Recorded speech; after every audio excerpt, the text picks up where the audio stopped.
اوس مې ته ناره لالک واستوئ ډوډۍ له په قرآن که په کور ورکوئ مه کوئ ظلم مه راسره کوئ وچه ډوډۍ مې لا په کور کې نشته کوچني ماشومان مې کړ د در په دره دي خاک په سره دي لوږو تندې راته زه فشار درنه کوم دا ما د علیمان سره قرآن قسم کړی دی دا زه دا رقم درنه کوم لکه خپل کور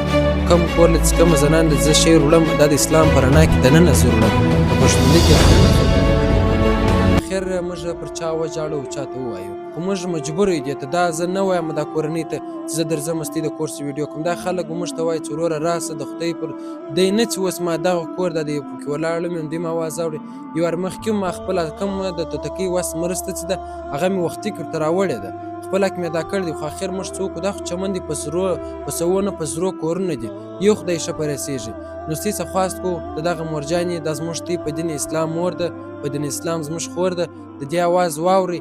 بیا ستاسو خپل انسانیت خپله پښتونولي که چیرې په دې کې څه هغه احساس ول دا ویډیو به مخ ته شیر کړي چې د غریب اواز پورته سي که نه نو بیا به ویډیو به لایک کړي تیر به سي د دغه مور اواز تی خپله واوري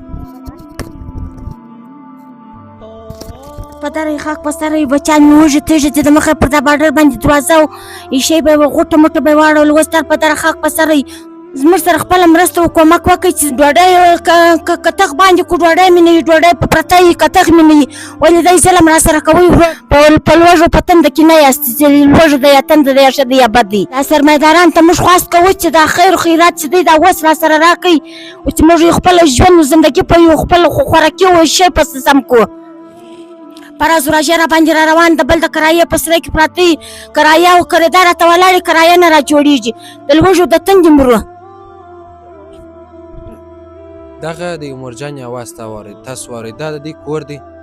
دغه کور دی دا زموږ دی لکه زموږ د خپلې مور یا د خپلې خور کور اول به په دغه نظر ته ګورو موږ ته څه خواست کوو د چمن د غریب له سره کومک وکړي د اواز چې موږ ته څه شریکو موږ مجبور یو د اواز به څه شریکوو موږ څه وکړو پر چا وژاړو دا یو کور نه دی یوې کور تقریبا اکشنۍ پیکیج زه وړلم هغه 9,000 روپۍ دی دا اوس هم تاسو ته وایي تی موږ ته دغه خدای لپاره دا مه کوئ چې خامخا دې کور نمبره کړي خامخا دا کور چیرې دی موږ له څه کم شی تېر استوئ امانتاً پر دا اکاونټ باندې دا راواستوئ بیا موږ پیسو ته ګورو که چیرې ډېر وي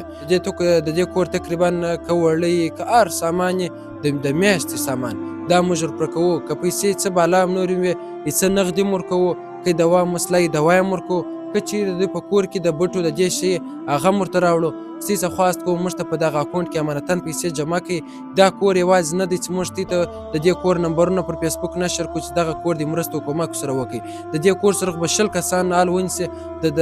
ځینې خلک یا به 10,000 ورته ټول سي یا به ګس یو رقم یې راواخلي 10 لکه به ورته ټول سي خو د دوی امسا به د لوږې څمري هغه د هغه اواز بیا څه وکړو هغه به هم بیا اواز پورته کړو د هغه شمېره به هم بیا موږ ته نشر کوو دا یوازې یو دا کور دلته په سوونه په زرو کورونه دي د دې سره کومک مرسته وکړي موږ د چا راټانۍ راستوي دا دغه خلکو حق دی د دغه خلکو امانت دی انشاءالله